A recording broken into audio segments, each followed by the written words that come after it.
for you then. Hope for you say. John, I say we say not so good. Hope for you say not so good. I say we say not so good. Yeah, me are the feeling. What I can run behind. We are the see me brother them. They die in the street. Oh, me are the feeling. We are the see me sister them in the street. Yeah. Some they link they not, some lay down a guts are they sleep. So when I ask them, tell me say na kush. Now in the pool boy like son of them foods. They make them use their old age for the young age. They just step and brush. Oh yeah, we say not a kush. Family them, on a good evening, on a good afternoon, on a good morning. I hope say any size on a friend on a self. I hope say una they do well. I hope say the week has been kind to you guys and your family. The week has been kind to una hustles them, na various places them on a friend on a self. And to the people that I say, are the most resilient in the world, I'm talking about the bottom brass, na Salone, the most resilient, the most creative, the most innovative. I hope life smiled on you beautifully this week. I want to tell you now, sorry for way we come on late today. Normally the show for start 5 o'clock. But because of one or two things, electronic issues, other commitments by me, but also wanting to be here to make sure I do the show regardless. I run a little late, and then when I come, I face some, technical challenges which can happen. But I am happy to be here regardless. We are here now. Do you beg? Una sorry for the team. If una not see me na ya, una see Mr. Kagbo. Sit down, replace me at any time. Please be kind to him. Please be kind to him. I beg una do ya. So the Republic, a lot of things then don't happen, some of which I will touch on, and then obviously, I know say I played a Kush song, but then they not to the main focus of we topic today. Them go come where we go make that a main topic where we will get them for Sidom and talk about them. But if una know, I have never made this a secret that, I did part of an organization called Hope for Youth Sierra Leone. And waiting Hope for Youth Sierra Leone stand for, it stand for hope, it stand for, it stand for a lot of things them, where we youth them at the world, where when we been the group, we get their aspirations then they somehow we don't able to live some of the aspirations them. And as with the transition from that milk stage, right, to from that creeping stage to the walking stage, the one then where they come into the creeping stage, we want to encourage them, we want to fortify them, we want to build them. So basically, at the Askuna, all Hope for Youth Sierra Leone has really been on the plow and don't really then at the ground. And when I say then at the ground, please do not get me wrong. The fight we Hope for Youth Sierra Leone don't take on about the sensitization of Kush, the dangers of Kush. It not happen at Freetown no more.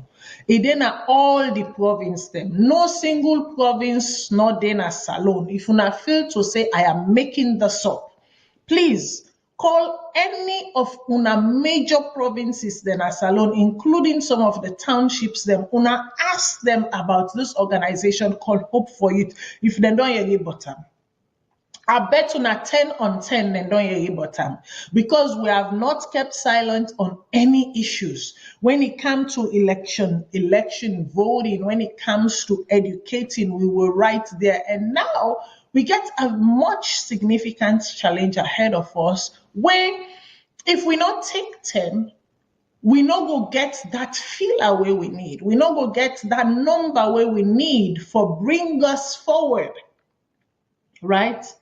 Because that youth population is being tampered with, is being messed around with, is being played with. Their psyche, their hopes, their dreams, their ambition is being played with. And we can't sit here and allow that to happen. If the government is not going to do something about it, if the government is failing to do something about it, if the government has failed to do something about it, if instead of investing and pouring into the psychiatric unit, if instead of investing and pouring into the mental health unit, if instead of investing and pouring into the medical department, if instead of investing and pouring into the community, into community leadership, then choose instead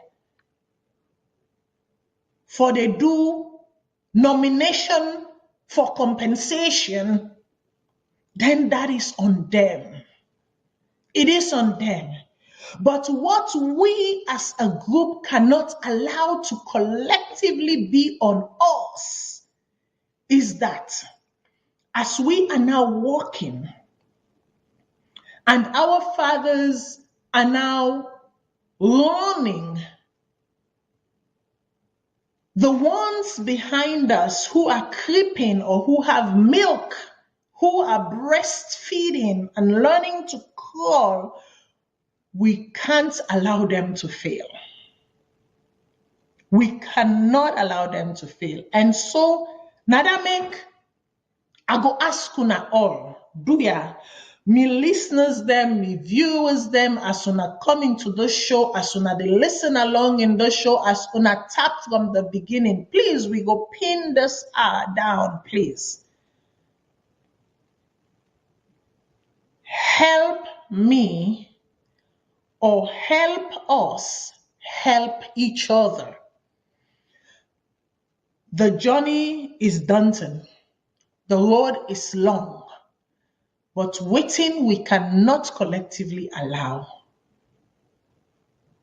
is for that generation to fail. Because if we allow that generation to fail, Sierra Leone as we know it, or even Sierra Leone as we aspire, as we dream, as we envision. Even the minister, when they say, Sierra Leone is now, this is our time, this is the time, let us make it. If they do not see to the plight of their brothers and sisters, if they allow them continue for inhale these toxic substance, then we go damage the liver, we go damage the kidney, we go damage the chemical formation of them brains, then we all collectively as a nation, regardless of who side we fend we self na the spectrum, regardless of who side we fend we self na the space in the environment, we have collectively failed that generation and the generations in between that for some reason or the other are also bringing in their suffering, their frustration, and not allowing, not seeing hope or any light at the end of the tunnel. Then they say to themselves, well, if this will just silence my mind, but just for a minute second, then let it just silence it. But the truth is, when that silencing is over, the reality still awaits. So do ya, una help me and help Hope for Youth, make we help each other and help the nation. Una thank you for that. Now I want to move on to something else, and I go take a quick break. We listen to the music, and I go see some of the thing them way Hope for Youth done they do, and then when we come back, we go transition to something else.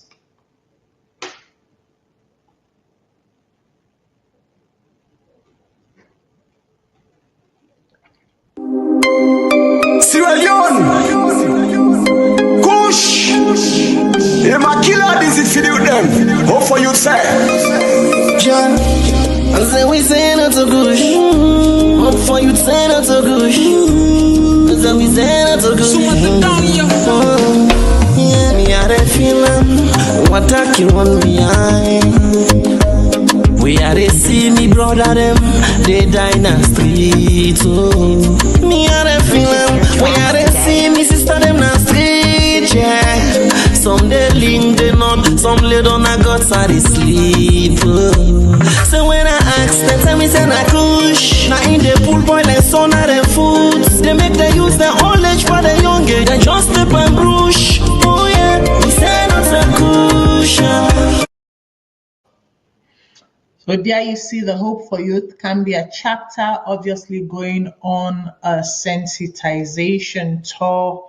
Now then communities them, and I want to say kudos to all of these young guys from all over the 16 provinces system of Sierra Leone. I am so proud of you guys, and I always not miss an opportunity for telling us how proud I am of you guys. Service to nation is not always visible. Service to nation, and I think sometimes the greatest way of service to nation is when you do it invisibly. So please, once more, the appeal to now. Now, make we move on to something where happened, I believe it was earlier this week, where the Minister of Communications and Civil Education confirmed that, yes, indeed, the president don't lift the ban on international travel for the one then way a ban being placed on them. And I know say during the COI, one of the recommendations we come out from the COI now for place a travel ban on some people them way then say them found wanting. So, I mean, it says the notice goes public notice lifting of travel restrictions, and it goes on to say the general public is hereby informed that His Excellency the President has lifted with immediate effect all travel restrictions currently in force. Whew. Is it a good thing? Yes, it's a good thing that Mr. Bio, in his wisdom, and I use the word wisdom cautiously here because I know that the lifting of the travel ban was not done in his wisdom. The lifting of the travel ban now been because he feels say, like when they can say, I am extending an olive branch. I dey try for make peace. I dey try for shake hand.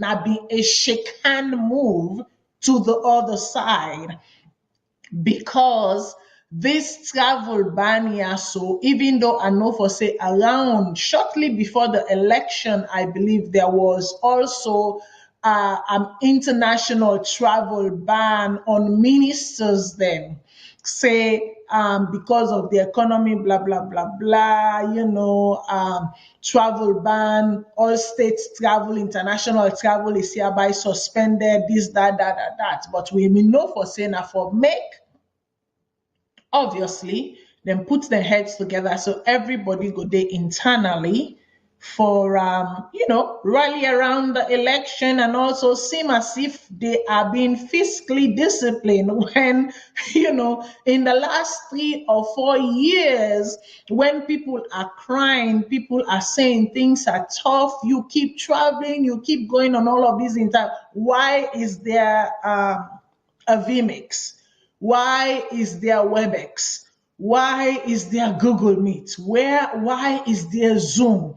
Why is there live stream? Why all of them thing there, so they know they make use of all of these technologies, hereby limiting the burden on the wage bill, limiting the financial burden on the nation because we do not have it. However, I say yes, it is a good thing, but this thing was done as a form of an olive branch, a form of an olive branch backed by international pressures, because you cannot be going out and be saying one thing and then your actions are saying another thing. Now, the thing about this travel ban at the end of the day, I say to myself, was it worth it? The imposition of travel ban on some of the people that, the Commission of Inquiry been say, then people here so then don't thief the country money, then do something, and therefore one of them punishment is that then forget them for impose a travel ban and not for left the country. One of the saddest story that came out of this travel ban, and I know they say now because of the travel ban, this particular person die.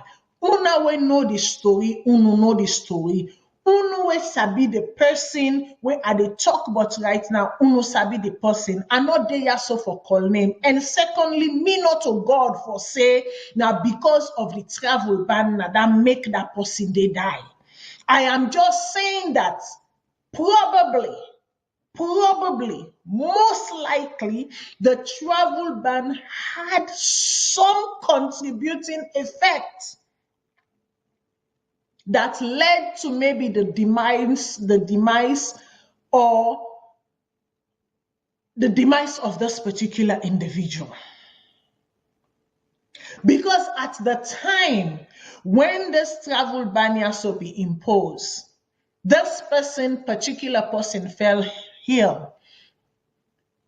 Those who are within the knows and stories within Sierra Leone, uno go know who that are they talk about. Like I say, I'm not there for call name, I'm not there for make any disruption. But however, are they also for recognize when human rights is being clearly violated. And in this case, despite waiting the charges then, despite whatever, there is room for humanitarian grounds for say, you know what, just like I spoke on the Camaremba issue. They say this man here, so I think it's prostate cancer or some kind of cancer there that has either to do with the prostate or the I don't remember which one. But I think it's prostate cancer. Where over 3 years, this man was granted bail, and then for over 3 years, they refused for release him, for given the bail, on the grounds that in a American citizen, if they release him, he go America. But you see, the thing is that if indeed this guy was an American citizen, one thing I can tell you is that the American government would have negotiated the term of his release and sentencing. Because the American government no go left him, is sit down a prison, they rotting, in health they decline, day in, day out, on fictitious fabrication. So for the next 3 years, Camaremba finding himself inside that prison day in decline in health. And then recently we said then grant him bail. But this bail, so we then say then grant him and then release him. No one has seen the individual eyeball to eyeball to affirm the fact. No one has seen the individual eyeball to affirm the fact. It is a matter of judicial, writings and judicial decrees. And so the people are supposed to believe whatever the state says without showing evidence to convince the people. Well, that's not how democracy works. In a democratic dispensation, when you say something, you bring tangible evidence or proof to the fact. And within that space, if the people do not agree with what they say, they also have the right to challenge you. And when they challenge you, you do not use the power of the state and shut them up by imprisoning them. So yes, now you give an olive branch, as they say with this story also of this particular person, where a head of a family, where a lot of people depended on, end up for loss in life. Like I say, I am not God to predict or to say that. It's the single reason why this person end up for dying because the government refused for grant and refuse for grant the travel request and the travel plea by them family for say, listen, this person is sick, they need efficient medical attention. But you refuse for grant this individual, on humanitarian grounds, make them go other side and go see to their illness because of the simple fact that you say there is a travel ban imposed on them. So on several occasions, the family of this individual rallied and pleaded and begged and did all sorts of things with evidence showing that, listen, this person is in failing health and the health keeps declining. Knowing fully well that we have a country that is not medically advanced in nature, knowing fully well that what this individual was suffering from, we do not have any expertise within the country to have handled it. Knowing fully well that the only hope or glimmer of hope that this person may have had in prolonging their life was to allow them to seek medical help. Within the law, prescribed and practiced, I believe, say, there are things that can be put in place to safeguard the return of this person so that they do not take their medical condition and claim permanent exile somewhere else. It was only when things get really, really worse and then they say the person die. But yes, that's what ended up happening. This individual ended up dying because the medical system back home could not handle their situation. The expertise were not there. The tools needed, the care needed wasn't there. So this person ended up losing their lives just because there was a travel ban placed on them. And you know the funny thing about this travel ban, about this particular individual? This person actually go through the COI and he clear a name. So maybe that gives you a little bit of shadow of a light of who I'm speaking of. This person actually went through the COI and he clear a name. This person wasn't found guilty of anything, any wrongdoing. But yet, if somebody not found guilty of the crime being accused of, why should there be a travel ban placed on them to the point where, like I'm saying, that travel ban may have been a contributing factor that led to their early demise?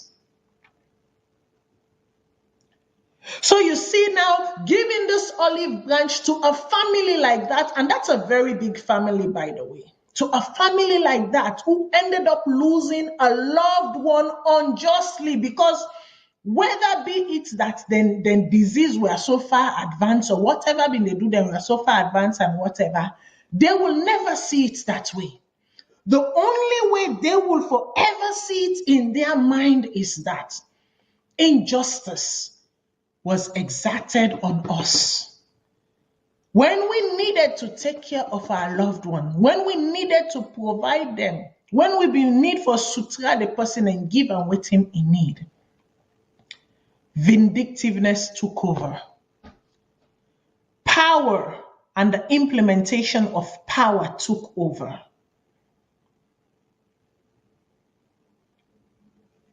The possibility of I am a human being, you are a human being, I am a Sierra Leonean, you are a Sierra Leonean, we are brothers and sisters. And there are avenues, there are safeguards we can put in place. But saving life comes first was discarded at every corner. So you see, for some of the people them we manage for escape this, they escape them. But not all were so lucky. And for 5 years or 4 years or more, some people have had to live with the brutalness of sometimes an unjust imposition levied on them. And others have lost loved one in the process that the lifting of this ban can never restore to them. The value of that individual that they have lost as a result of this would never be replaced. So like I said, good move, but for some, a year too late, 2 years too late, 3 years too late, months too late, a seconds too late. So when you want to give an olive branch, make sure you give them in the right conditions, not when you're pushed to the wall. Give them in the right conditions when they will be appreciated, when they are appreciated. Now that I get for say, but that one day. Again, we play the song, we take a break, and we move on to something else.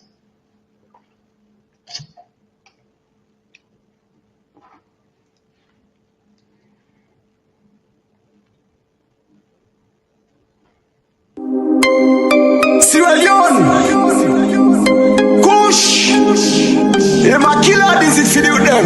How for you say? John, I say we say not so good. What for you say not so good? I say we say not so good. Yeah, me had a feeling what talking on behind. We are they see me brother them, they die in the street. Oh, me had a feeling. We are they see me sister them in the street. Yeah, some they link they not, some lay down a guts are they sleep. Oh. So when I ask them, tell me say na kush. Now in the pool boy like son of them foods. They make they use their old age for the young age. They just step and brush. Oh yeah, we say not a kush. Okay, so me fumble them. I think I could be wrong because not to all thing me sabi. And because not to all thing, and by the way, the phone lines are open. I forget.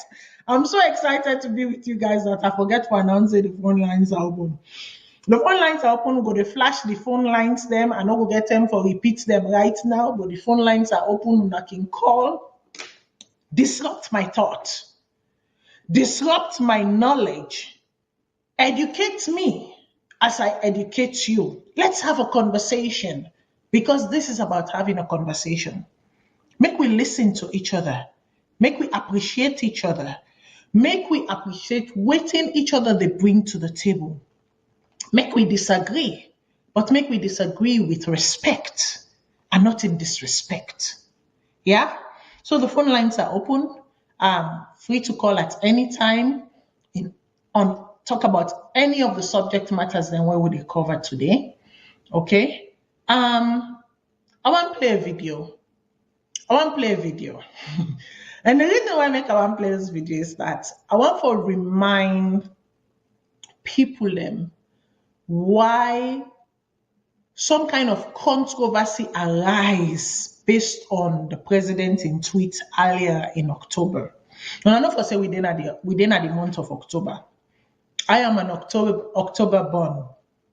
And I think former President Anes Baikoma is the only living president of Sierra Leone that we currently have. I may be wrong. Living president, when I say living president, I'm not saying serving, I'm saying ex. So only ex living president that where we currently get in a Salone. And if I am wrong and there are others, please bring my attention to that because I would like for no. I am not talking, and when I say this, let me make a more clearer in the sense that they say a civilian regime. Because if I not put on that way, then it means that I have pronounced death, Father forbid, and Father forbid. It would have meant that I have pronounced death or a discard, right? Valentine Strasser, who is also a former president of Sierra Leone, still living. However, I talk about under civilian rule. I know they talk about under military rule, right? So I hope say I don't clarify that day. So ex-president Baikoma turned 70. I think it is something worth celebrating, especially now obviously he's a man well-to-do, and definitely waiting they pinch the average Sierra Leonean, not when they pinch him, waiting they pinch the average Sierra Leonean families, they're not when they pinch in family them. Let us be honest, let's call up a spade a spade. So therefore he gets all the amenities and everything. So in beck and call. So absolutely, he go live a good and fruitful and healthy life, right? So living up to the age of 70 and beyond. Absolutely. Happy belated birthday to him. And, we all want we parents them for live to a ripe, full old age, for live with we, for be with we, for make we enjoy them, for make we go able give them back. Not all, because we can never give them back all, but some of the sacrifices, be able to say thank you for some of the sacrifices they've made for us. So on his 70th birthday, the Mr. Bio tweeted on the official Twitter page this message. He said, on behalf of my family, the government, and the good people of Sierra Leone, I join family, friends, and well-wishers in extending my warmest birthday wishes to the former president, His Excellency Anes Baikoma, on his 70th birthday. This normally not something way for being big puhaha, way for cause controversy. It's a beautiful thing to celebrate another person. And I mean, say whatever you may, the man will actually rule the country. Now, a former president, he ruled 2 terms and what have you, now a gray fox, where they can call people with wisdom in the community at his age and everything. So I think this tweet should have been a welcome tweet by every Sierra Leonean. It should have been celebrated. However, this tweet end up for stir a lot of controversies, not only within the Twitter page, and I can go and read the comments there, but also within the global, national, and international sphere of Sierra Leoneans. Some people felt that, it was an extension. Again, I go back to the olive branch theory. And I'll be an extension of the olive branch saying, hey, let bygones be bygones, I'm wishing you well, this is your Jubilee year. Is it Silver Jubilee? Now, Silver Jubilee, then King Column, 70, Silver Jubilee, celebration, this, that. I'm just extending a hand. But some people are not be liking a handy. Let me remind you maybe why, instead of something that ought to be celebrated, turned out for me such a controversy, where once again we can clearly see the divide, how Sierra Leone they move right now, how the nation they move right now, whether from within or outside. Make me listen to the video.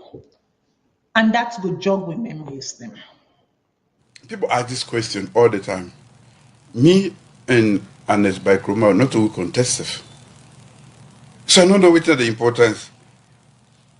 If I ask you, what are the relationship between you and your former boyfriend? What you will say? Political leadership where plenty people they look up to. We are not friends. I don't know why you want us to be friends. For the sake of the good of the No, nation. we cannot be friends. We are in talking terms, and we will get national issue. If I invite you, you not go there. If I been go grip and when I go say, "Now don't start the violence," not so. So I can't get friendship. Not to me. Jokes when you talk on the phone. A lot of people, a lot of APC don't have jokes to crack with me. And he's pure APC. I take that to mean no jokes between the both of you. What do you talk about? Well, if you attack me in Bo and almost broke my head, I don't think there's a lot of joke that we can crack about that. If you went to my house and told the whole world that I had an asset that I can destroy this whole nation, and you could not find a razor blade in my home except my shaving, what? We don't have a lot of jokes to crack about I take it there's a mountain of frost between the both of you. I'm not saying that. And Umaru Fofana goes, I take it there is a mountain of frost between the two of you. Means say, it's not good. Una, no, it's not to pal, no, it's not a pale, not to that friendship body issue. And I think his answer there was, I did not say that, but your answer preceding every other's question give indicators them where probably means say there is a level or a significant, disagreement between them. President Biose, run with or contest with Ernest Bai Kroma. Questionable, because I remember there was a time called a lady called Madame Cissé, Kadi Cissé, to be precise. That ticket was President Bio and Kadi Cissé, and the opponent at that time was definitely Ernest Bai Kroma. So, for say that I not ever contest with him or in contention with him, I think some of these things, one thing Salone they do well, or Sierra Leonean journalists don't do well, is fact checking. The fact checking game needs to be high. And when somebody says something where they're out of the ordinary or that you can clearly fact check it and just say it for what it is. You're not saying an untruth, you're just fact checking to ensure that the truth remains, right? And then you clearly say we are not friends. That is fine. And remember, the two of them don't need for be party for ensure say the nation is ruled properly, for ensure say people them get them basic needs, basic amenities are met, for ensure say they are working collaboratively towards the good of the nation. They don't need for be party for be that. They just need to be civil towards each other, right? It say if I invite you, you not go there. If I go grab them and force her now una all go the Allah. True. Absolutely, I agree with that. Because if you invite us on side and not go there, then it go force them, draw and come, we will be like, this is a pure advantage. Not so. But here is another fact check that I am doing. It say why I go be paddy or why I go be friends with somebody where almost boss me head in a bow. I think the same logic can apply here is that Why would the other camp, why would Anes Baikoma want to be friends with somebody who block in convoy? Right? You say them nearly boss you aid, but you did worse. You stopped the convoy. Then you were nobody. Remember, you not be an ordinary citizen. You were nobody. You're trying to infiltrate the political system again. But you stopped the entire convoy of an elected president. So when we look at the balance of scale, if we want for truly talk through whose side the scale been tip, who that do the worst havoc? Not that violence at any point, should be tolerated or anybody for clap for them. If indeed, as Mr. Bio stated, that was done by ex-President Kuroma, shame on him. Shame on him, because violence not for be exerted at anybody at any point. Unacceptable. Just like you can't go and block a presidential convoy just because you think. If I get issue, I go na Mr. Trudeau in office, na the Prime Minister office. I go book appointment. I go say I want to see the Prime Minister or I want to see the Privy Council, but I don't go and go blocking convoy. That was calamity avoided. Calamity avoided because if he was such a hot-tempered man and he be asked, like you say, if I go grab him, una go Allah. If he been for grab you, wetin mean for happen? Because in this case, now you go femplaba. So you see, sometimes, why make I dey say this? I dey say this because sometimes when you dey present your logic and your argument, maybe present them in such a way that people can absorb it bite size. But when you present them in such a way that it is so one-sided, and there is evidence to the facts for the other side, the bite size sometimes get lost. People get choked because it doesn't become a bite size anymore. Not even a lump anymore. It becomes an orange or a watermelon or a grapefruit. And that's not something you can swallow whole. So to the president and the camp of Mr. Bio, former president and the camp of Mr. Bio, I hope say are able to explain the two sides of the logic of the thinking as to why this controversy take place.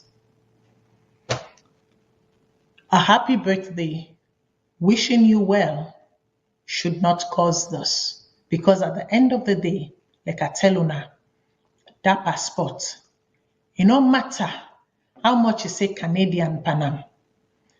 When it says place of birth, nationality, says Sierra Leonean.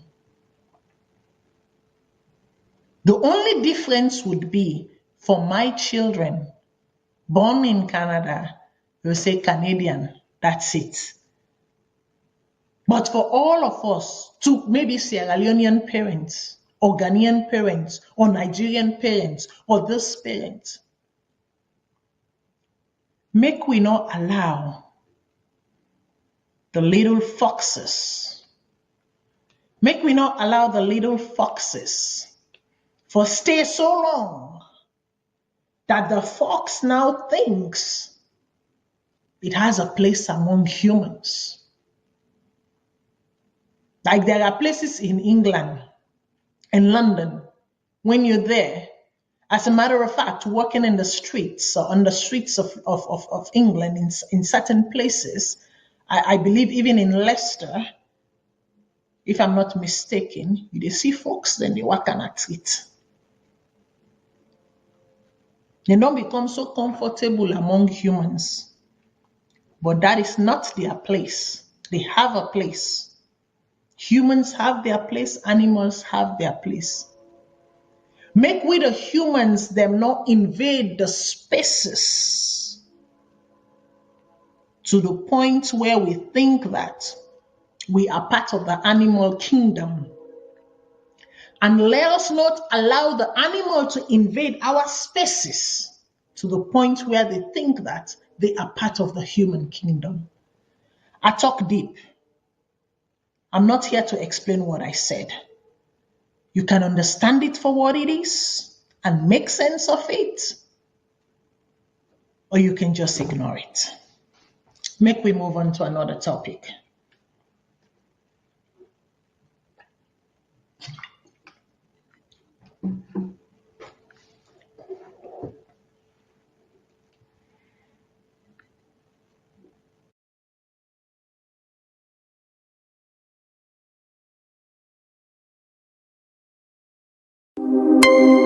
Sierra Leone, Kush, them a killer disease for you them.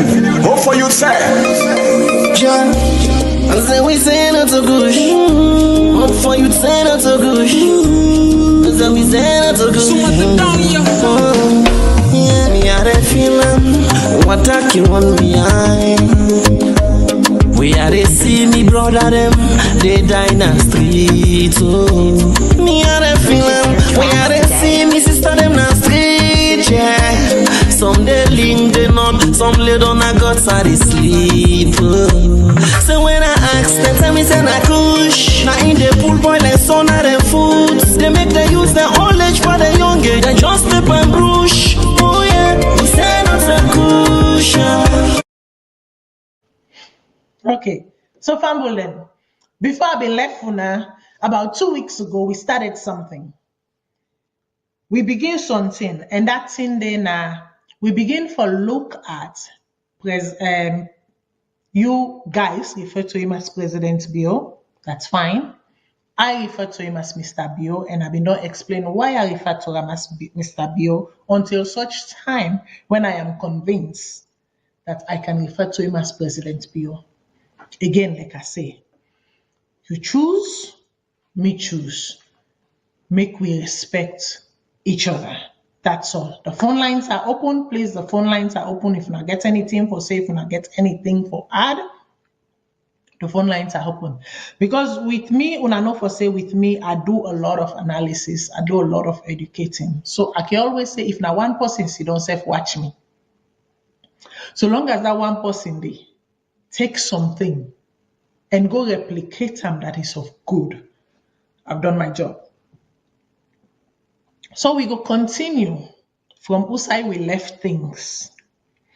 Because you see, some people then go say, Matilda, but that thing they don't happen. No, say don't pass now. Now the one now 3 weeks now they go so why make wait? No. Because we have left things unattended to. That is why we are in the bucket we're in right now. Because we always, make we left farm. How for do? Make we beer. Until don't pass now. No. I can always say, I rather be it said that there was a Matilda, there was a Mr. Kagbo, there was a Auntie Kadi, there was a Auntie Fadima, there was a Mr. Shilon, there was a Mr. Mengot, there was a Mrs. This, Mr. That, there was a Mohammed who said this. Than silence. So I think we'll be able to do the first 20 minutes. And now, remember, we take them in 10 minutes trenches. We'll all listen. I not cheat to make I tell you now, I not cheat. Who say I left and the last and I say I left him. I not go back and me one again I go sit down listen to what he say. Then now I can't no, I not cheat. So like I tell you now, I want for make we all hear refresh for them one that we don't hear I'm fine. Then this will be a re-listening to an analysis, maybe a different take. But for the one that we not hear it, then we all hear him at the same time. I like it that way. Because whatever is coming out of me at that minute, not to something where I don't meditate on, not to something where I don't think, not to something where I don't ponder on. I am having a reaction in the moment. And so it can be, you can say, as truthful as you get it. So we go to a technical person, and then we go continue from where we left off, and I hope so una go come along with me.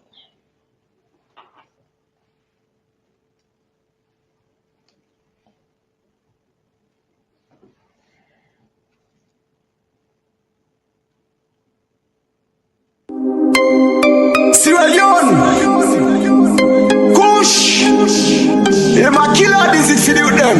Hope for you, sir. John, I say we say not to Kush. Hope for you, say not to Kush. I say we say not to Kush. Yeah, me had a feeling what I can run behind. We are they see me brother them, they die in the street. Oh, me are they feeling. We are they see me sister them in the street. Yeah, some they link they not, some lay down a guts are they sleep. Oh. So when I ask them, tell me say na Kush. Now in the pool boy like son of them foods. They make them use their old age for the young age. They just step and brush. Oh yeah, we say not a Kush.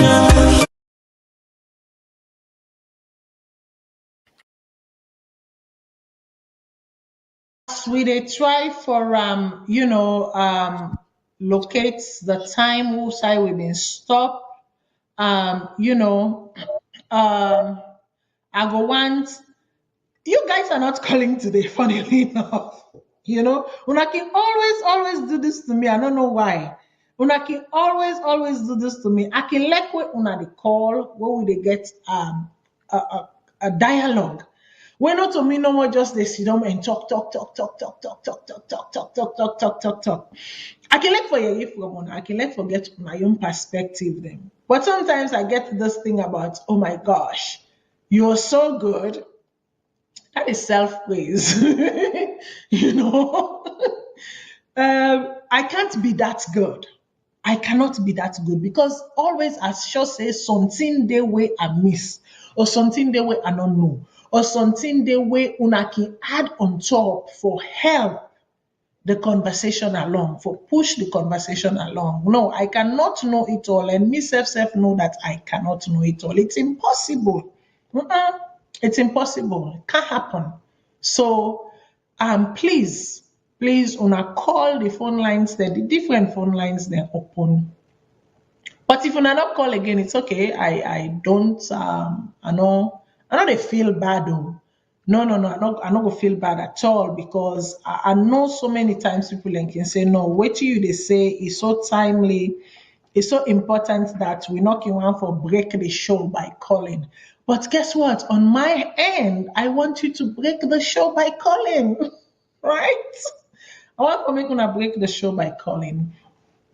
So I hope say I go ready for Mona, but I think say we don't ready for go now with the continuation of whosai we left the last time. So I go pass them back to the technical team.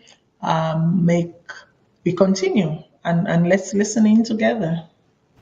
Our free quality education program has created great access, quality and equity for about 2 million children by removing financial barriers to school enrollment and improving teaching and learning outcomes.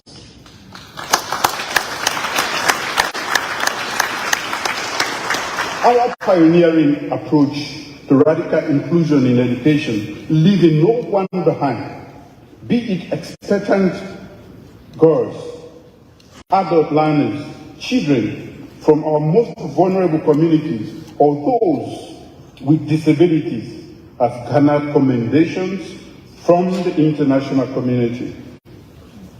Sierra Leone's transformative education policy has been celebrated globally, affirming our role as stewards advocates of education advancement. This global recognition culminated in my unanimous appointment as co-chair of UNESCO High-Level Steering Committee dedicated to realizing UN Sustainable Goal 4, a commitment to ensuring inclusive, equitable, quality education, and fostering lifelong learning for all. As an ardent supporter of universal education access, I was privileged to co-chair the Global Transforming Education Summit alongside the United Nations Secretary General Antonio Guterres in 2022.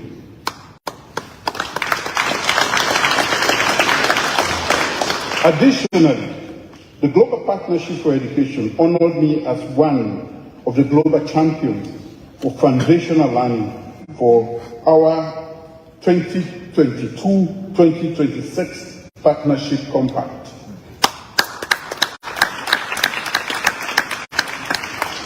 In a relatively brief period, my government mustered substantial backing from our partners, prudently augmenting our domestic educational resources.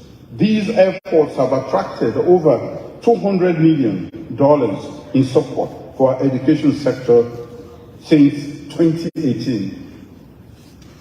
Under my administration, we have supported more than 80% of our schools through government subsidies, enlisted approximately 12,000 new educators, and facilitated training for twice that number. We have welcomed also 800,000 new students, and our strategic investments have notably enhanced learning results in Sierra Leone. Gender equality and women's empowerment. My government particularly takes girls' education seriously. As we know that countries become stronger and more prosperous when girls are educated. So investing in girls' education is a smart long-term investment for our nation. We have worked to achieve gender parity in our schools. Girls have higher retention and pass rates in all national transition exams. More girls are now studying STEM disciplines today. They have higher transition rates into tertiary and vocational institutions. In line with our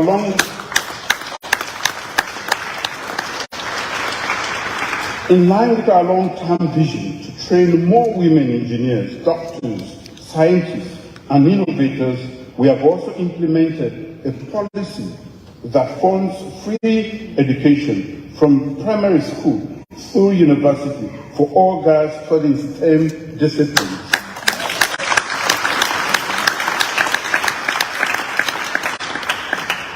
As Chimamanda Ngozi Adichie says, culture does not make people. People make culture. The culture we are consciously creating in Sierra Leone is one where education vastly improves the conditions for girls and women. Since 2018, we have witnessed a 37% increase in girls in school. Teenage pregnancy dropped by 33%, thanks be to the effort of the Ministry of Health and Sanitation then, and Madam First Lady who is sitting here.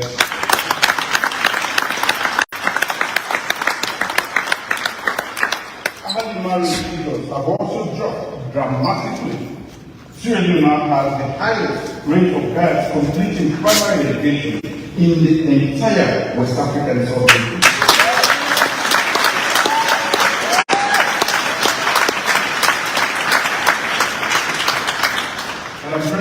President, distinguished ladies and gentlemen, true human capital development cannot be achieved if any segment of society remains overshadowed.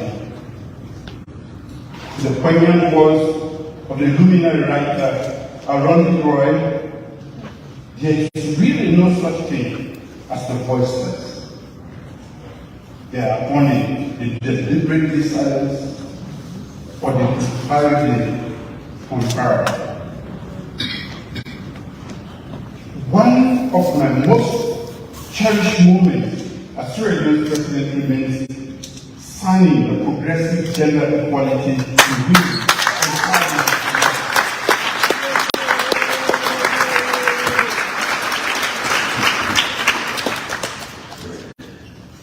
The Gender Equality and Women's Empowerment Law, or Bill into law, ensuring women receive equal pay for equal work and amplifying their voices in all societal domains, from the workplace to the political arena.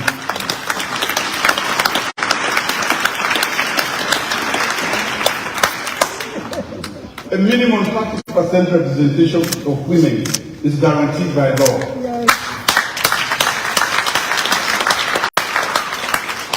In our unwavering commitment to dismantle the barriers of gender inequality, I declare a state of emergency on the heinous crime of rape and sexual and gender-based violence in Sierra Leone.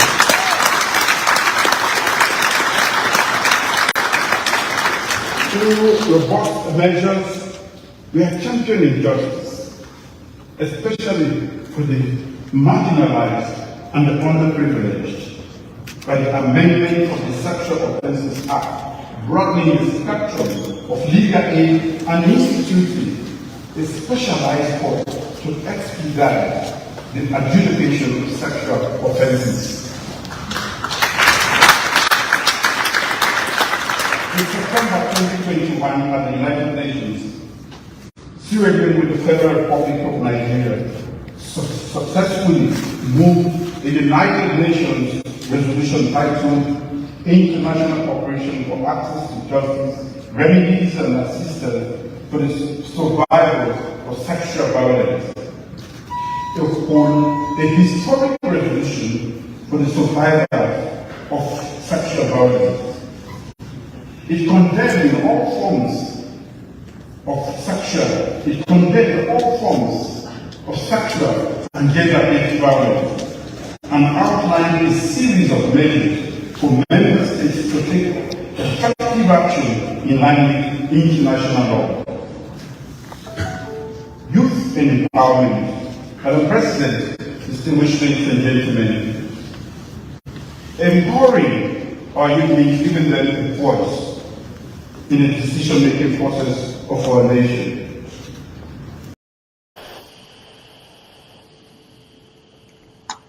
According to Mr. Bill, 3.9 students, 3.9 million, actually no, 9.2 million students or school-going children have access to education in Sierra Leone as a result of the free quality education. He said and bring free quality and equitable education. I will agree with something here. The one thing where I go agree with my statement is that equitable education. Equitable education in the sense that it no matter the gender, whether you're a boy picking, whether you're a girl picking, you forget access to education. I think that's also called something called universal right, isn't it? And that is also called something called universal education, isn't it? Now, when it comes to the free and the quality of the education, I don't think saying me Matilda go sit down and begin to dispute that. I think say those who do research, they want the way their young work now for sit down, watch patterns over time, deep in, do either anthropological or ecological research. I think say then don't study the phenomenon. Watch my words. Listen to me. I said the phenomenon of what this free quality education is. It's a phenomenon. If you don't know what the meaning of phenomenon, I encourage you to go Google them. And then you'll understand why I call it a phenomenon. Mr. Bio say expectant girls and adult learners are also being given the opportunity for continue their education. I think so. We don't get something we can call adult education already in a Salone. So this is not new. However, I will say this though. I will say that the inclusion of expectant girls or girls who've been pregnant and given birth and been allowed back into the education system for further education, it's an applaudable thing.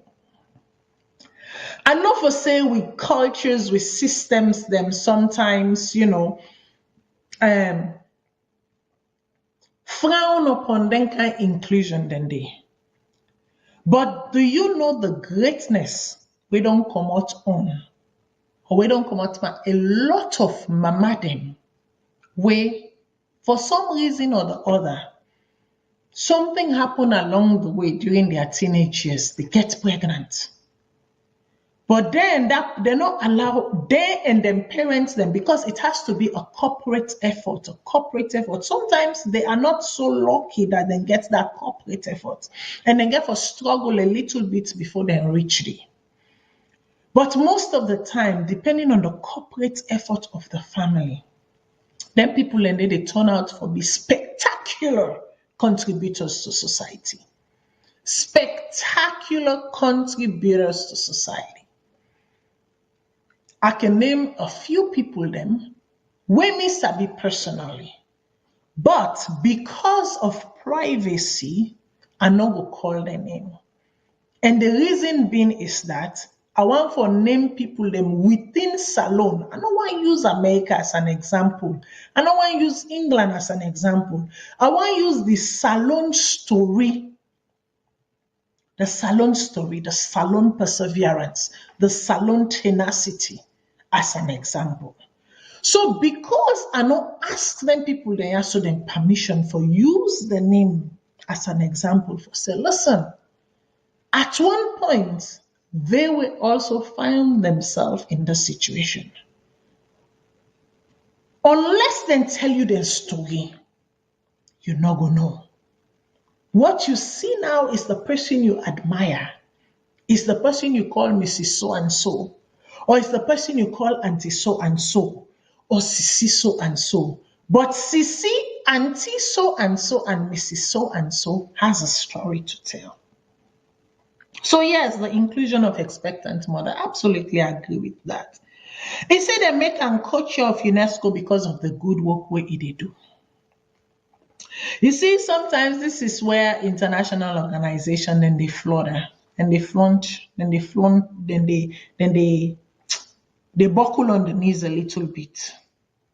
And sometimes they're so stressed with work, they're so stressed with making that budget, getting that financial instrument signed. When I say financial instrument, I'm talking about the memorandum of understanding from a government by another government or with another government by a particular deadline, by a particular time frame, ensuring that that particular grants and contribution enters the basket fund by a particular date. That the due diligence sometimes in research, in auditing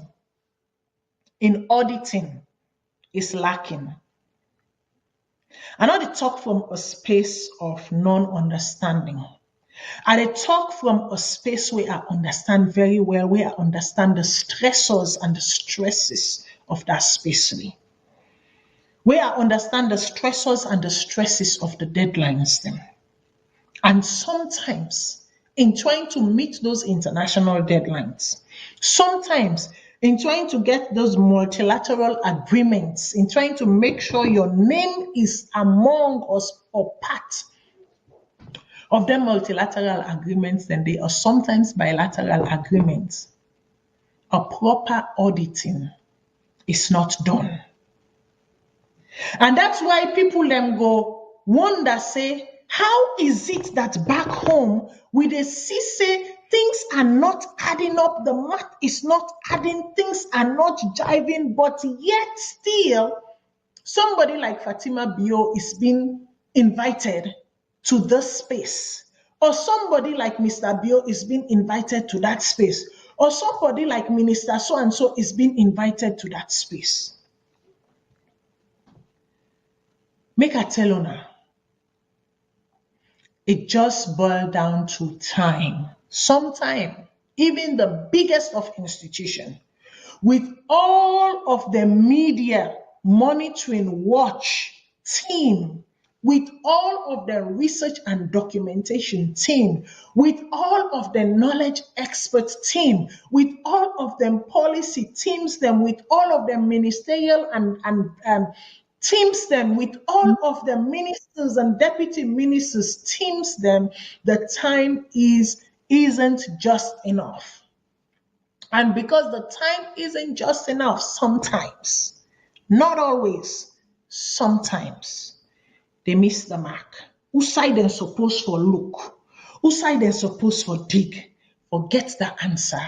They don't go there. And so if you ever wonder, if you ever feel like you're being cheated from reality, because the reality where you they live, and waiting you they see, they're not they add up. Please, because I walk in that space then, and I make her they say sometimes forgive us. Forgive us. Sometimes the deadlines then. The deadline in wanting in a country making its name, making it part of that signature, making it part of that that policy, making it part of that basket fund, sometimes working with very, very tight deadlines does not always allow for that rigorous auditing. Doesn't mean the auditing does not happen. Sometimes when that rigorous auditing happens, it don't become too late.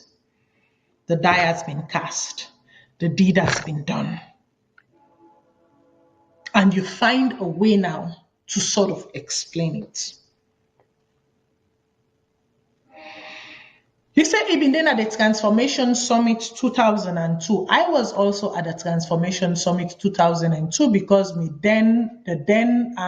branch where I've been there in the development call just happened to be that the minister then was attending that development summit, the Leone, England, and because of Usai I've been there, I've been not get no choice, I've been get to attend the summit. I believe it was a 3-day summit. Get for wake very, very early in the morning because of England time and what have you. But unlike Mr. Biowe saying I've been coach here, right? Where me on minister at the time was actually a chair. Where me on me minister with delegation from Canada, guess who say we participate. Now Zoom, now they will all participate. Zoom. If you think I am joking, go back to that particular transformative educational summit in 2002. You go see, I think it was Marie, no, I forget the minister name now. Anyways, we were all there, not for say we not been did. But in that very same day, 9, Mr. Biomeka opened me mouth at the same time. Because when that young lady came, he talked about, climate change. It was so refreshing. It was so good to see the mayor come. He talked about climate change and transformation. It was beautiful to see. Siba, who is now the world, he too was there. He talked about they were part of different panels. It was beautiful. I was proud because at that moment, even though I've been there wear the hat of a Canadian, I was so proud to see my country of birth, Sierra Leone, representing and talking about the issue. But to say me disappointment for them. Now when Mr. Bio Opimot talk say, every parent has been given $500. $500 for them picking them. Hey? Now you can imagine me surprised as somebody who is very familiar with Sierra Leone files, by the way. Very familiar with the West African files then. You can imagine me surprised as saying, So now you imagine now the media monitoring whom they call, because when things like that are said, remember I will say, when these education funds then they come inside, especially as for a global project like that, not a one country no more they sponsor, different countries then they sponsor. That is then they call on the basket fund. So all the money they go inside the basket fund, and from that basket fund then now then they take and distribute to the countries that where they don't pledge for help. Now, media monitoring goes a blase on red, as in Sierra Leoneans receiving $500 as a school support to parents towards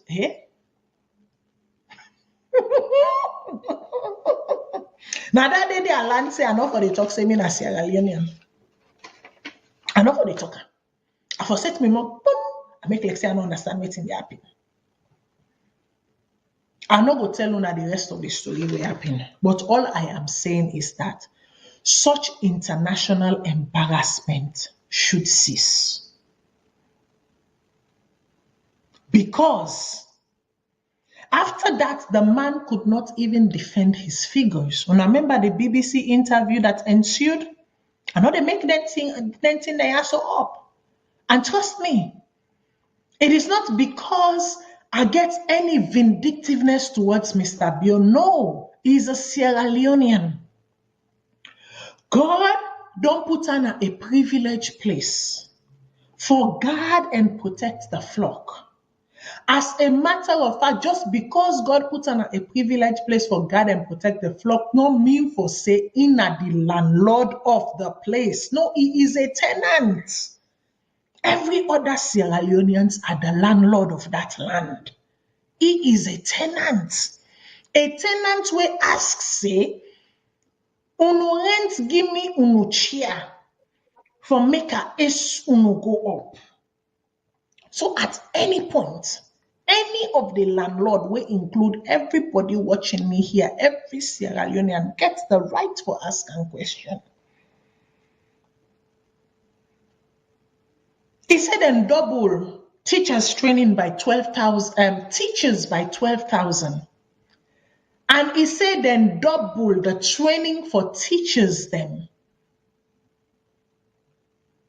So which means if you have 12,000 teachers and then you double their training and recruitment, it means we are looking at 24,000. How much are teachers making? You say you augment their salary. The one that will be known they work for donkey years when not been gets been code, you don't sort them out. You don't satisfy them. This 24,000 data where you they give. So if we audit them, would we find 24,000?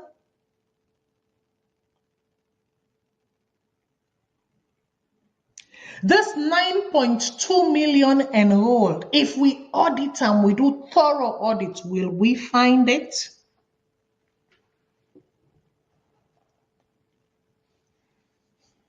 You said 33% teenage pregnancy drop. According to what statistics? Which hospitals them una go? Which community clinics them una they gather una data from? Which police stations them una gather una data from? If a rigorous audit is to be done, would we actually find a 33% drop in teenage pregnancy in Sierra Leone? Are questions them are they ask. If a real audit is to be done, would we actually find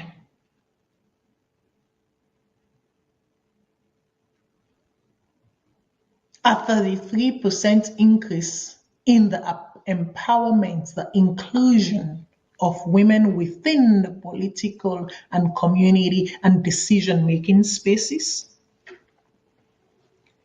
Passing the Gender Equality and Women Empowerment Bill is just a policy. Implementing it, that's where the real action they begin. If we actually come through that document and do an auditing of the 30%, would we actually find that number?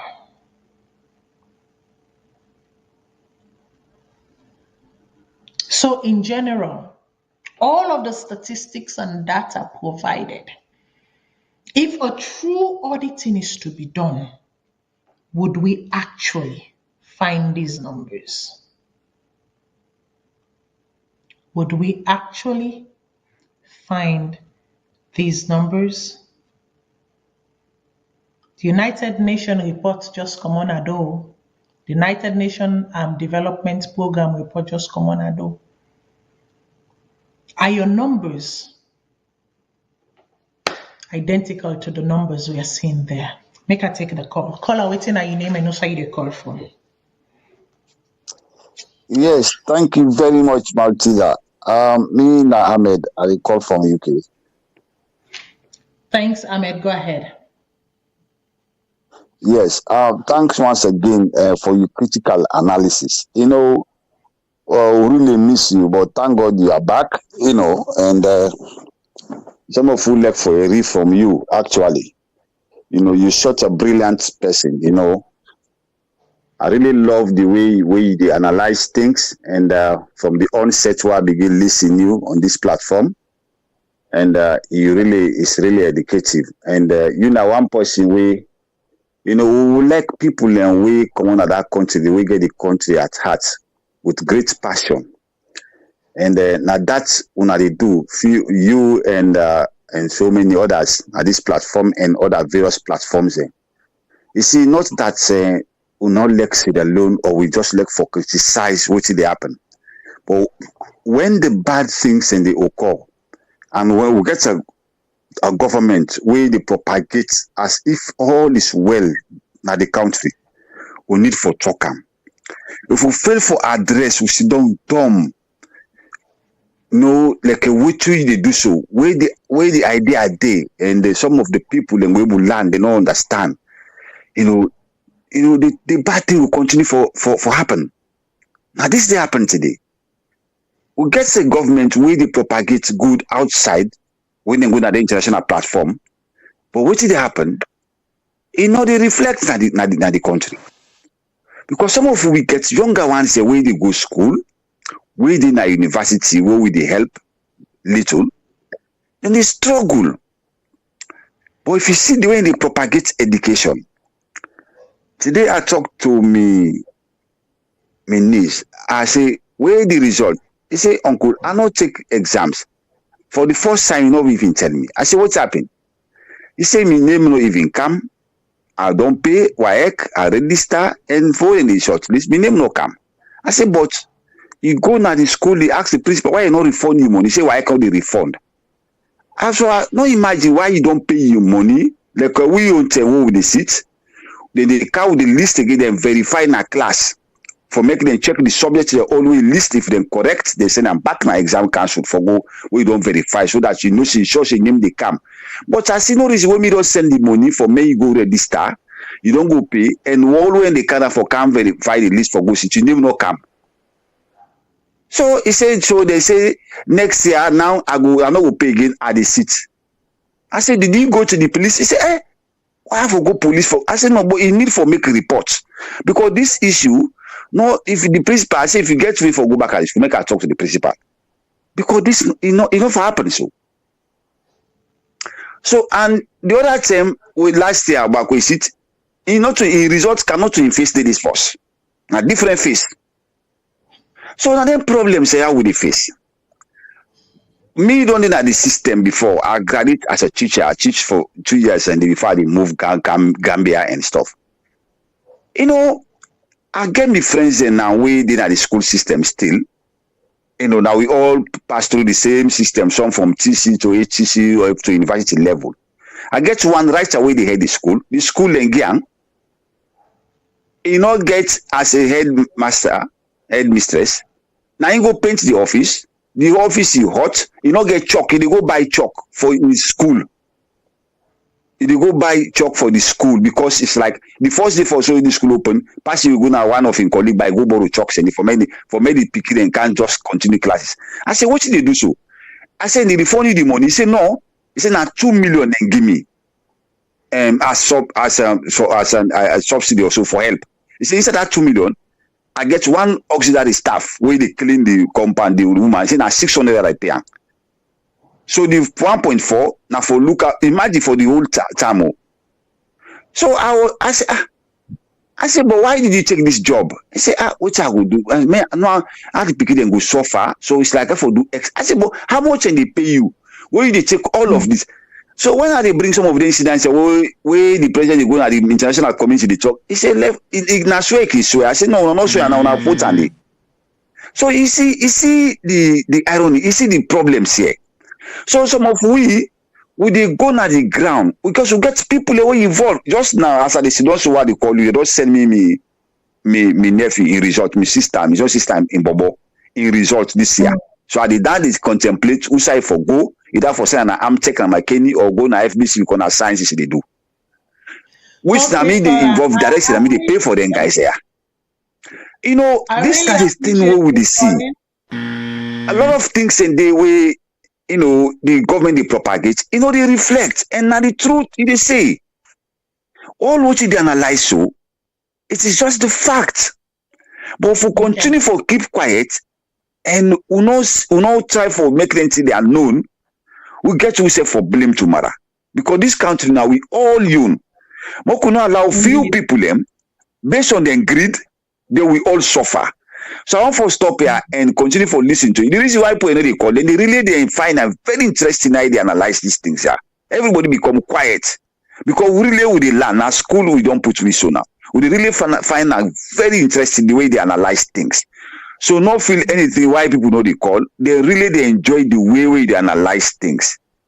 Various speakers I don't say the same thing, but you are just amazing to see exactly they talk, and that is the fact. People may not like it, the one on the opposite side, but I'm sure as far as me and Noah they follow you for long, you are just saying the truth here. Thank you very much, my dear. Thank you once again. Thank you very much, caller. Okay, callers, you know, I'm not gonna like for cut people them halfway through their thoughts. So I go just beg all of we callers them.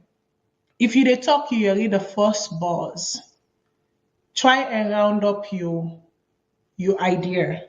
I'm not like for cut people them, but the thing is that I will tell the technical team after the first buzz, that is your time to round up your idea.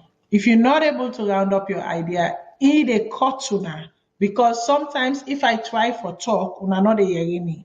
So and so it can kind of, you know, yeah. So please, are they big? So we lost the caller. I hope say that caller they go call again as we they round up the show. I hope say they go call again. Please, please. Like I can say,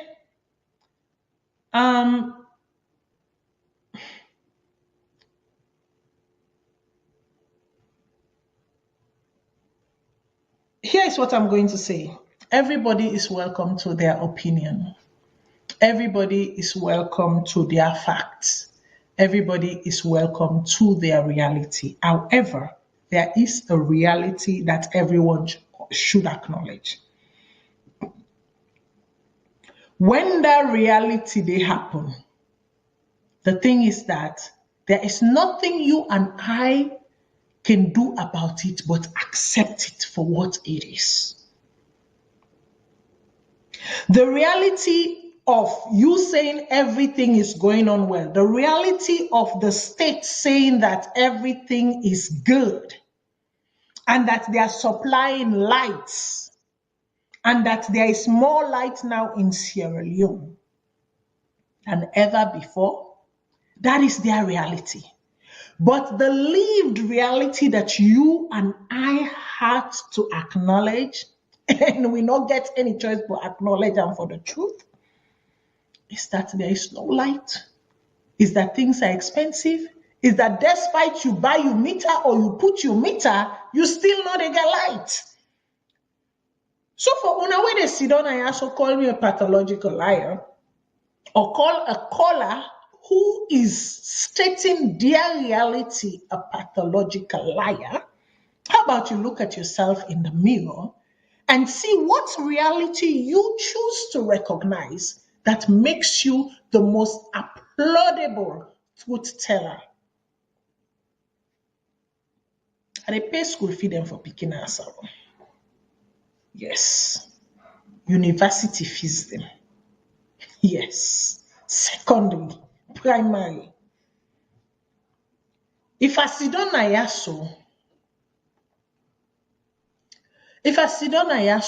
and begin talk about my own reality, then they will say, hey, Matilda this, Matilda that. But if you understand it for what it is, your reality is your reality, and every reality ought to be acknowledged.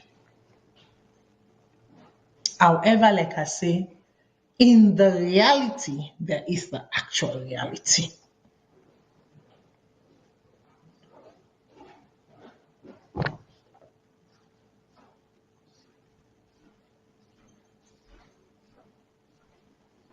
Okay.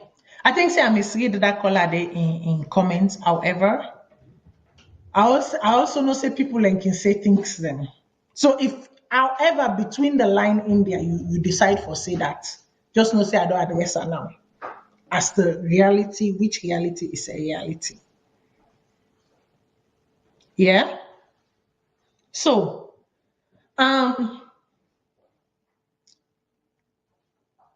I'm tempted to do something, but I don't want to make una vex for me.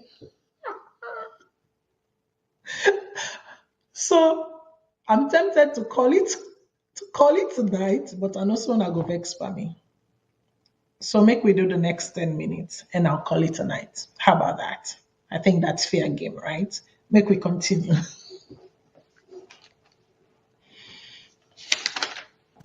This is why my government has marched towards with action by constituting one of the youngest cabinets in the history of our country.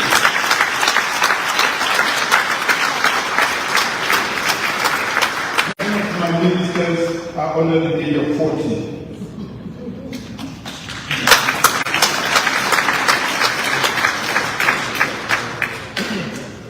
Over the last 5 years, beyond human capital imperatives, my government has invested in young people by creating. For the call. Sorry, listeners. I need to interrupt this for the call. And then we go and then we continue. Just because you can listen at the person maybe in the line. Hello, are you talking to me? Yes, go ahead, please. Yeah, good evening, or I don't know which time it is in Canada right now. 7 p.m. Miss Matilda. A little after 7 p.m. Yes. Okay, good evening, Miss Matilda. I'm calling from the US. Good evening. And I just want to first and foremost say thank you very, very much. It's the second time I watch you, and I really appreciate the effort, the time we take for break down things them to really people like Mr. Kago. You're doing an awesome job. I'm not gonna lie, and we need serious like you for the come out, and talk to the people. Do you want to listen and will listen and learn sense? You want to way sometimes they call them stiff naked. They will choose to remain that way, but then they stop. We go. Sierra Leone is in turmoil, and it's about time we accept that. Sierra Leone not ever gets this kind of menace since after independence days. some of we not been on it, but we come soon after, and we read the history and the stories them. And we also witness the era of civil war in Sierra Leone, and we know what in transpire that same day. We get a big problem in Sierra Leone. We have a huge bunch of Sierra Leoneans that will not like the country. We they only care about self. Their own personal interest, whether it be nepotic, tribalistic, regional, it doesn't matter. It's just that we have too many Sierra Leoneans them. We don't love the country. We don't love them fellow Sierra Leoneans them. We can take to impunity for bring calm on the rest of the country. It don't happen once in the 60s. It happened again in the 90s. It don't happen again this time around. I think it's about time we call this spade a spade. But before I jump into that, I just thank you again for one thing we observe by you. You call the usurper in Sierra Leone today, Mr. Bio. I want to thank you very much for that. Because that man is not supposed to be addressed as the president of Sierra Leone. This time when he claims second time, so he claim, merit time and he not deserve the respect of the people because he has so much disrespect for Sierra Leoneans in bandwagon, including his first disciple as the man to be, Prince Harden. For a big man like that, we're going to have doctor for display, vagabond behavior. Now, media in Sierra Leone is shameful. It's shameful. I want to see how in America, England, what you got right now, based on his behavior. But this thing is clear, right? And some of us Sierra Leoneans will not waver in resist for opposition. Marapio, as far as I'm concerned, will never be president of Sierra Leone second term. There will be no peace. Because this audacity, it's about time we stop up. Then we tell us we know there should be no compromise. Marapio must.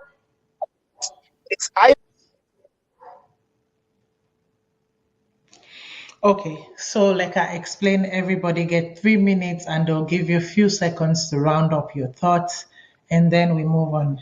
So caller, unfortunately, I think say you outrun you 3 minutes and the few seconds added. So you can call back, but let's go to the last 10 minutes and let's round up the show for today. Opportunities for training, entrepreneurship, and job creation. The Youth Empowerment Scheme for my second term mandate promises that the young generation that have the energy, passion, and ambition will find fertile ground in Sierra Leone.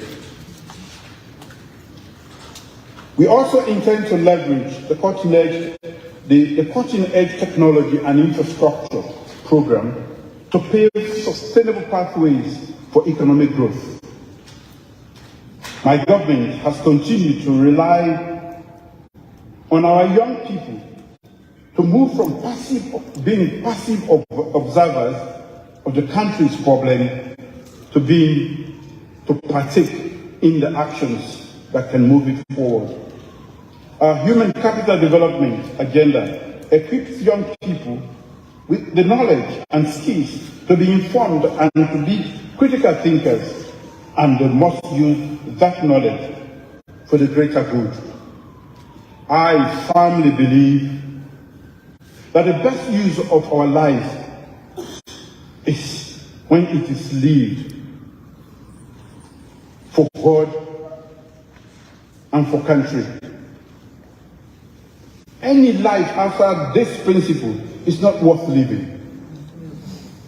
It is also important to remember that success is not measured by solely by personal achievements, but by positive impact on others and the world around us.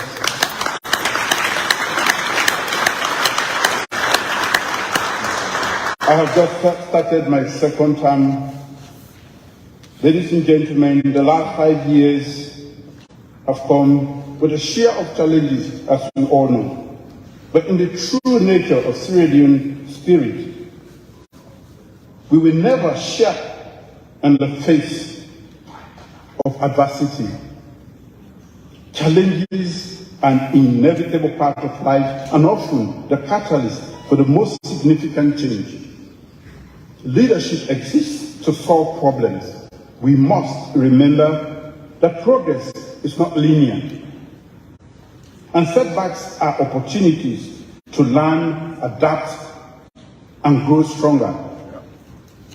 As I embark on my second term, I reaffirm my unwavering commitment to the 5 quintessential pillars that will shape our journey forward, namely achieving food security. Achieving food security is intimately linked with aggressive investment in agriculture. Our vision extends beyond merely feeding our people. We aim to ignite job creation, catalyze economic momentum, and significantly diminish the burdens of poverty. Human capital development is the second. We will continue investing in human capital development strategically to solve contemporary challenges and leverage opportunities with an unwavering emphasis on achieving gender parity in all domains.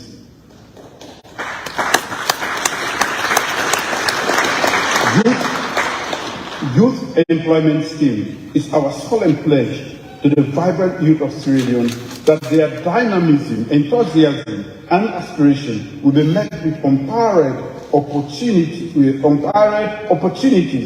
in their homeland. Technology and infrastructure is a forward-looking initiative designed to lay the bedrock for resilient and sustainable avenues of economic progress.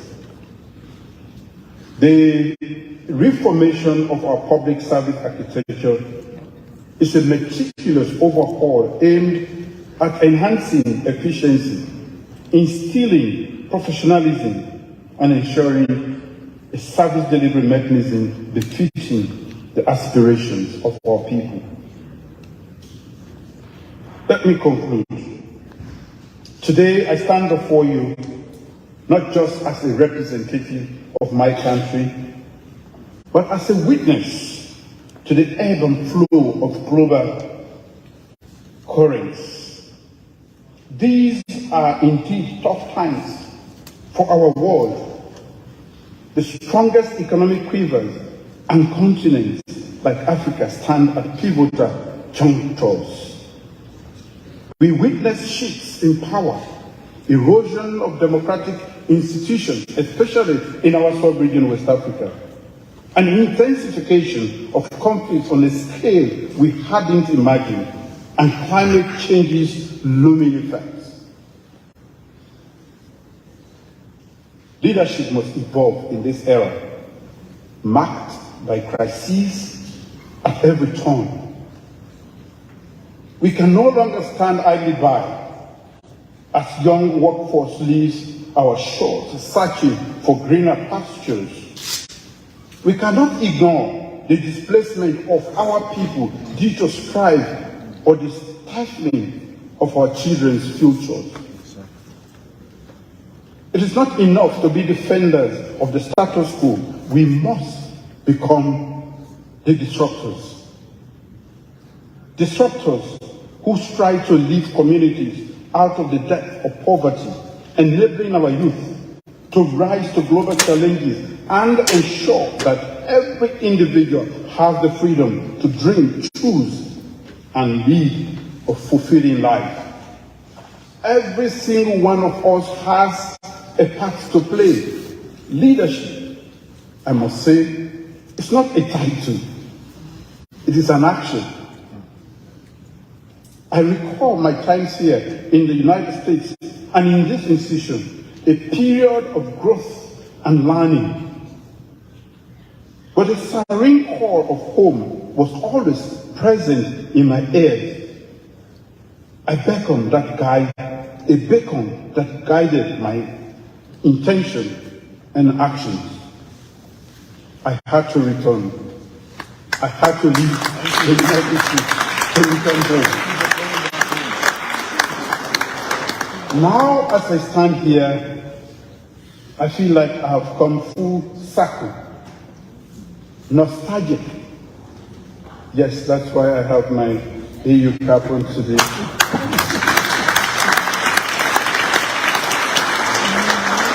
And I have my School of International Service t-shirt at home. Words can hardly capture this feeling. Our world is a mosaic of cultures, beliefs, and aspirations. It is up to us, especially those at the end of affairs, to decide the legacy we wish to leave behind. Do we envisage a world of unity, justice, peace, and dignity? Or do we resign ourselves to divisions, disparities, and disenchantments? The intricate web of our global community means that the ripple effects of instability cannot be contained within borders anymore. Unity is not just a moral duty, it is a strategic imperative. As you chart your path, disrupting and innovating, I urge you to always prioritize relationships and consensus.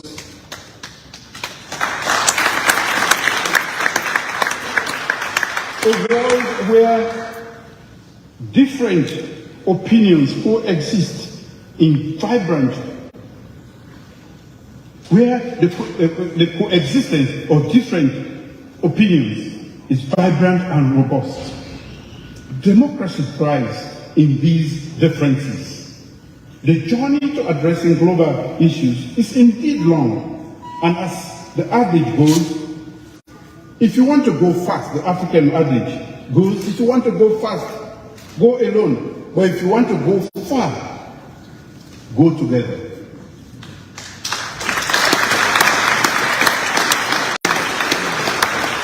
As we champion multilateralism on the global stage, it is paramount that we fiercely uphold political pluralism, freedom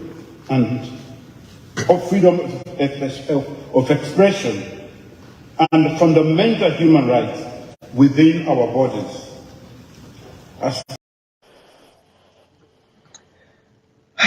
So again, I get few questions then for Mr. Bio as I analyze this whole thing. And my analysis are based on questions, right? Mr. Bio say he gets the youngest cabinet ever. Does having the youngest cabinet equal to having the most effective cabinet? Thus far, has this young cabinet demonstrated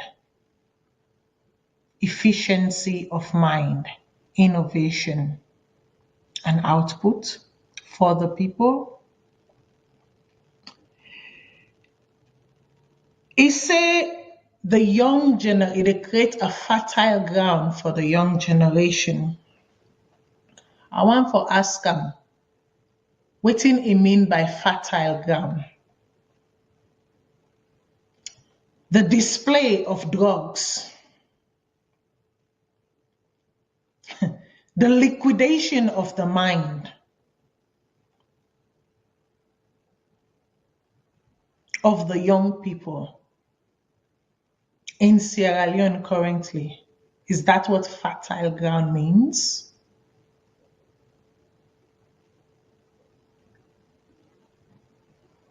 What you don't create for them, we go bring about the dreams, the culture, the beliefs, and aspirations that you spoke of.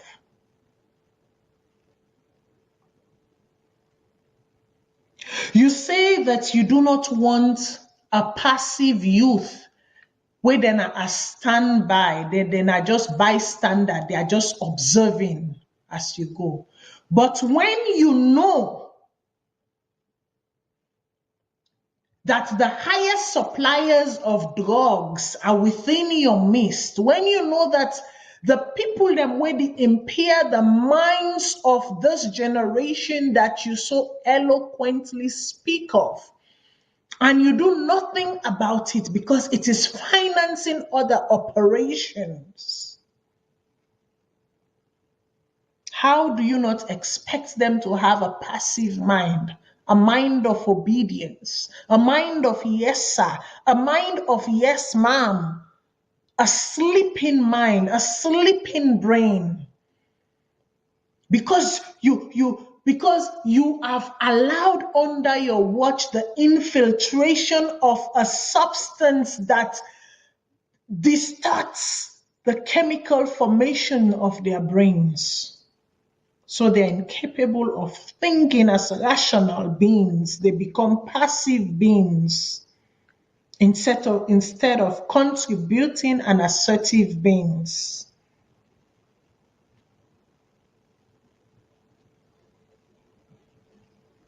You say you talk about gender parity. You talk about youth empowerment. Have you looked at your country lately? Have you looked at the statistics lately? Have you looked at your current appointments lately? Have you looked at what parity actually means? Have you looked at what labor and recognition means?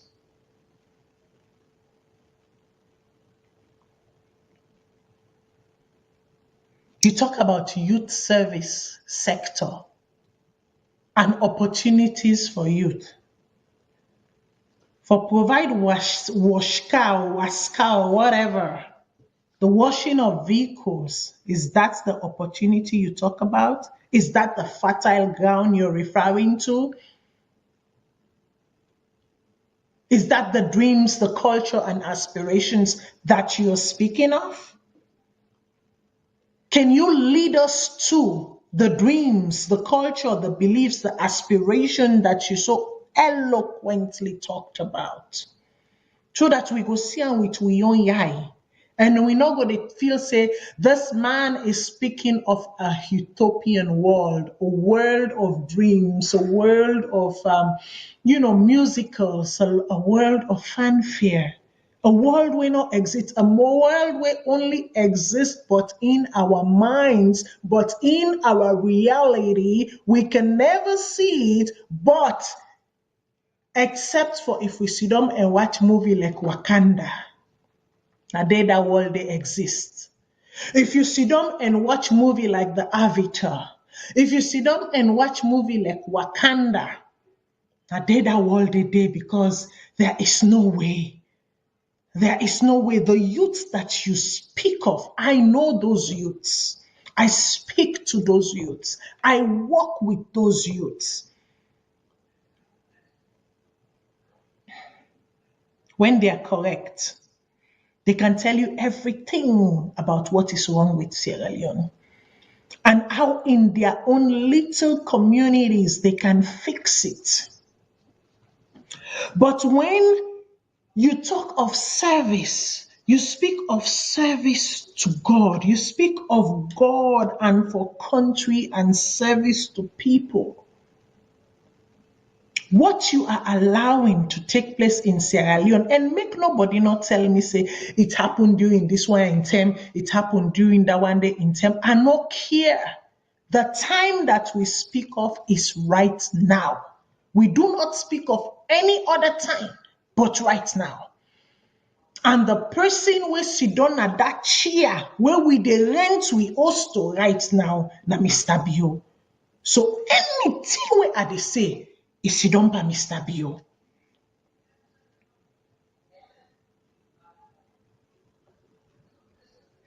You say you no want for make we youth them and we gal picking them and we boy picking and they left the shores of Sierra Leone for greener pasture, but it is under your watch that the biggest operational thievery scheme happen. We send we picking them go na Kuwait and send we picking them go off the shores of Sierra Leone to be cleaners,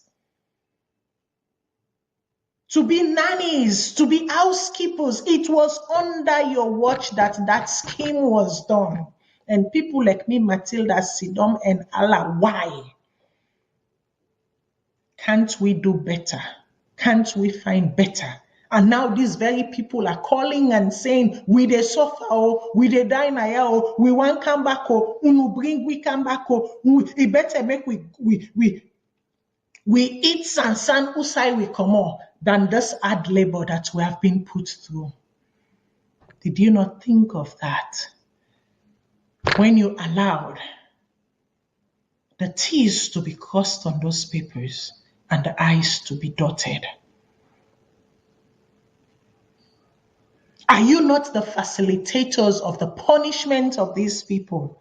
Are you not the facilitator of the degradation, the humiliation of our brothers and sisters? And when it gets tight, guess what? You're not there to take the praise.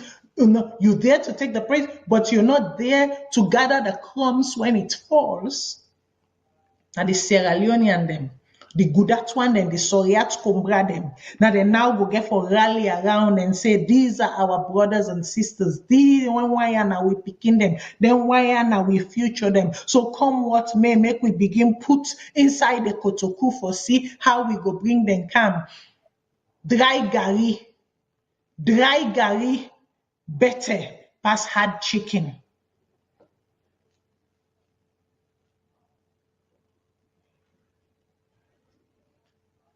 You talk about culture and beliefs and aspiration. You know what even amused me about this last section? Is the fact that you say the greatest thing that one can do is to fear God and to serve country. And you go on to say that building relationship and cohesion and allowing space for political pluralism and divergence of idea is the best thing to do for country. Ebo, listen, sometimes there ought to be some shame in the game. You speech writers them, where then they write for you, because I know you don't write these speeches. So to the speech writers, I beg where una they write, because you see how the man been they fumble on some of the words then.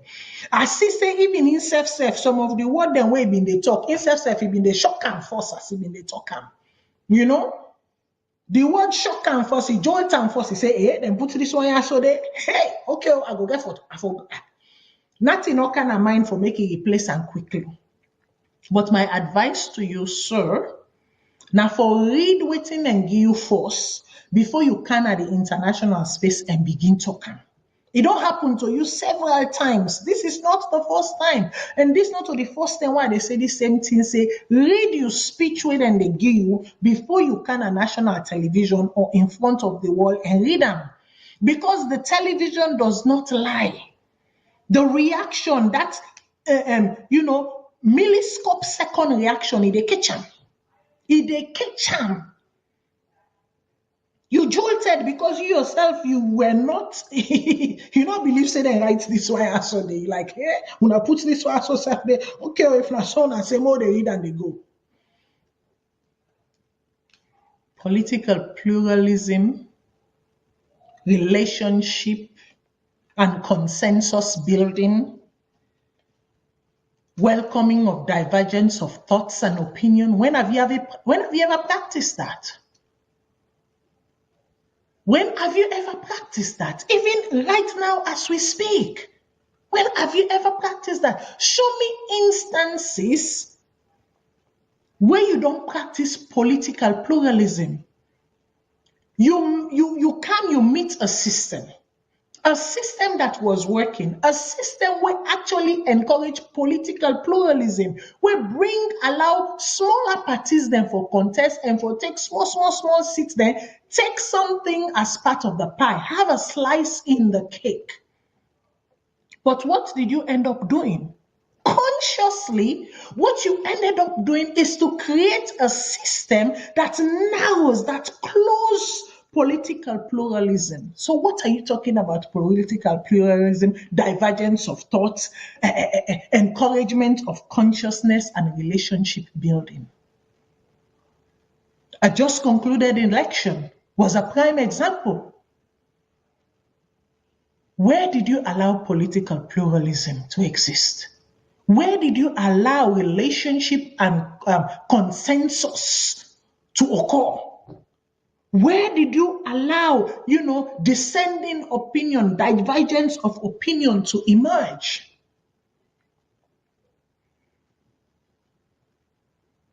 Within a discomfortful way with this now because of a single action.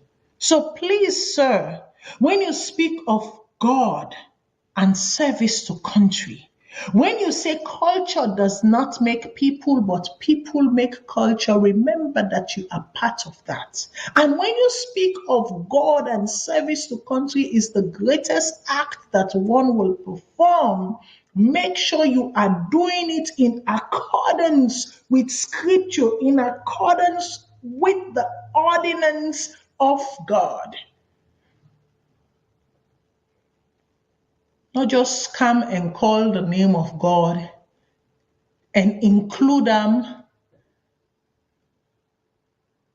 as part of. You don't do that. When you know that your actions cannot be traced by the ordinances of God, then left them aside. Let he alone who sees your heart and who sees you in your deeds judge you according to his ways. But do not openly mock or profess that which you clearly know you have not done.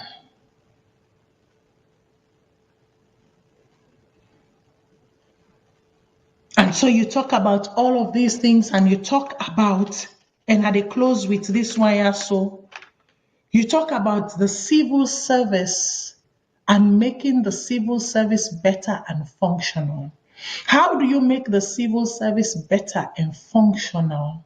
Where the technocrats that are there, the bureaucrats that are there, we don't work, we don't serve, we don't gain the knowledge and the expertise to now be elevated to watch over and guide, you just sideline them by donuts giving. Yes, I said donuts giving.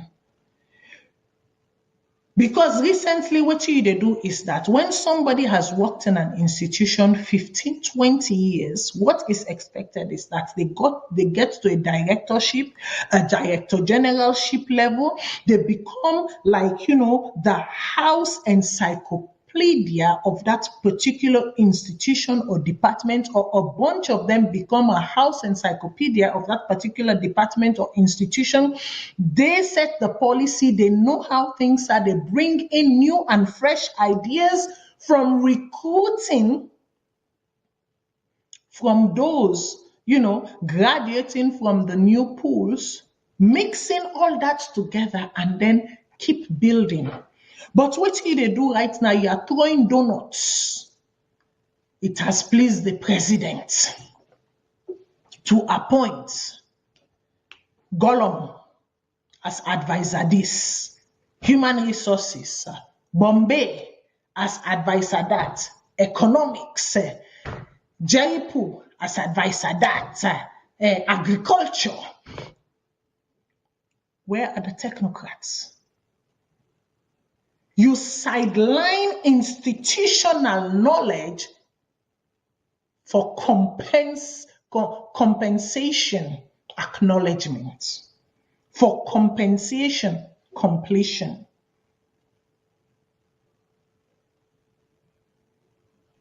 And so by so doing, you are single-handedly unraveling, dismantling the fabric. Listen, these people are not perfect, but at least they have hung in there. They have been doing the work, however it is they are doing it. But when you sideline them after they've given service to nation for so long, and then you bring in donuts giving and put them on top of their head, why do we have institutions then? Why do we have director generals? Why do we have managers? Why do we have directors? Heck, why do you have your ministers? Why you can minister them? If for every single institution you give donut as advisor, donut unatekam, donut advisor, donut advisor, donut advisors them. Why have a cabinet? Why have a cabinet? And I go close with Umaru Fofana in thoughts them. As I think the rubber met the road for Umaru Fofana, and I could clearly see that in pending this, there was a clear frustration. Umaru Fofana, obviously the BBC journalist, goes on to say, when the economy is bad at home, you'd reduce your spending. Let the kids understand that all must tighten their belts by prioritizing food and medicine and scrapping satellite TV or changing the bouquet. When the economy is bad in a country, the government must reduce expenses by closing loopholes and not creating unnecessary and even useless positions that cause huge amounts of money to run. They must also keep state officials in check by avoiding unnecessary overseas travel. That way, we are all in it, and we will all gladly tighten our belts. Good leaders lead by example. We know the world economy is bad, and it's reflecting on every corner of the world. But our leaders aren't living it. They are only saying it. I don't need to add more to this. I'm not adding a word. I'm not removing a word. All I will say to those of you in Canada, my viewers and listeners in Canada, and if you're Canadian that happen to find yourself somewhere in the world, happy Thanksgiving to you. Happy Thanksgiving to you, because this weekend in Canada, na Thanksgiving weekend. So happy Thanksgiving to you and yours and your family. May the Lord bless you. May the Lord uphold you. May the Lord keep you. And whatever it is that you seek of him, may it be granted to you according to his will and his wisdom. May God bless we all. May God bless Mama Salone. Onotata.